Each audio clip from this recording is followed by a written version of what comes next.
halkan aan ku suganahay waa gurigii ay ka soo toosi jirtay Xamdi Maxamed Faarax oo ahayd gabar aad u daayar kana mid ahayd ardadii dhameeyay sanadkan dugsiga sare kana qayb galay imtixaankii shahaadiga ahaa ee qaaday wasaaradda waxbarashada ee dawladda federaalka Soomaaliya waxay Xamdi la kulantay dhacdo xanuun badan taas oo u geysteen rag kuwaasoo kufsaday kadibna ka soo tuuray dabaq dhowr biyaan ah oo ku yaala degmada Hodan ee gobolka Banaadir halkan aan joogo waa degmada Daynile ee gobolka Banaadir waana gurigii Xamdi balse waxa laga dareemayaa xanuunka iyo murugada la qaybsanayaan ehelka halkan degan Xamdi darteed ay u murugoynayaan waxaana gudaha aan ku soo aragnay buugaagtii wax ku bara jirtay Xamdi oo ay ku dhameysay dugsiga sare abtigeed gacal Xuseen gacal ayaa wuxuu nooga sheekeeyay sida wax u dhaceen ragii kufsaday in la qabtay in kale isagoo si faahfaahsan uga warbixiyay Xamdi iyo wixii ay soo martay gabar reerkayna ka tirsaneed oo abti u ahay ayaa shalay si nabadgelyo gurigana hadda joogno uga tagtay xaalayse xilli maqribadii meelahaas ayaa war naxtin leh oo aad uga naxna noo soo yeeray kadib markii gabadhaas noo sheegay in la dilay oo dabaq laga soo tuuray meedkeeduna uu yahay isbitaalka Madiina markaas kadib ayaa gurmadii orod bilownay ilaa xalay ilaa saaka CID-da iyo waxaan ka dawareegaynay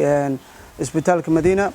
gabadhaasi waxay ahayd gabar yar oo 19 jir 20 jir qiyaastii ahayd oo wax baratay ardaydii sanadkan dugsiga sare ka baxday ahayd hami fog lahayd inay wax barato jecleed gabadha si xun ayaa loo galay dad aan wali garanayn tiradooda iyo waxay ahaayeen ayaa gabadha kufsaday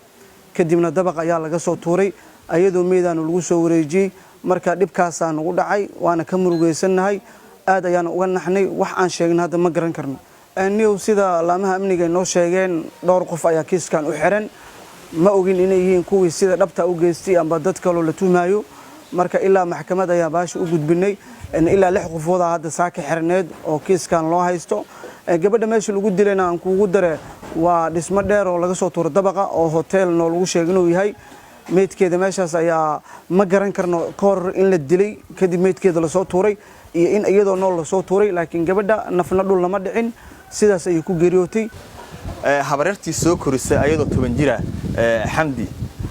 oo idin la yiraahdo Xamdi Taaliin ayaa ka sheekaysay nolosha ay soo qaadatay Xamdi sidii wax u soo baratay iyo marxaladihii kala duwan ee nolosheeda soo maray gabadhii sida arxan darrada ah ay u kufsadeen rag man xayaala waxayna ii sheegtay iyadoo aad u yaran loo keenay halkaana markii ugu dambeysay ay ku wada cunteynayeen oo ah maalinta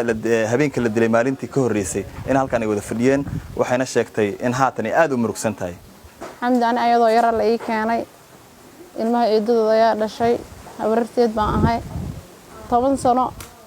muddo ku dhow bay aniga ila joogtay waxna aan baraayay qof ama aan ku naqaanay inay meel aado ama ay maalayaan u baxdo ama ay xumaato sameeydo midna ma aysan ahayn intii iskoolka sanad dugsiyeedka imtixaamada iyo la diyaarinayay oo hadda ugu dambeysay suuq ana aada suuqa ii raacisay waan ila iimaanaysay maalmahana guriga ay joogtay shalay subaxdii meeshan hadda ay fadhidiin baan iskula quraacnay aniga gabar ila dhalatay waan ka tagnay 4 saac ma la ahayd ayaan dhar u soo dhaqaa bayna tiri ayay jimcada ka aadi jirtay dharkan ka soo dhaqi jirtay anakana taymku baan ugu dambeeyay ayna tiri ayaan aadaynaa qof aan hadda aan ogahay oo dhihi karo qofkaas ay xiriir la lahayd ma jirto gabar wax oo shukansanaysay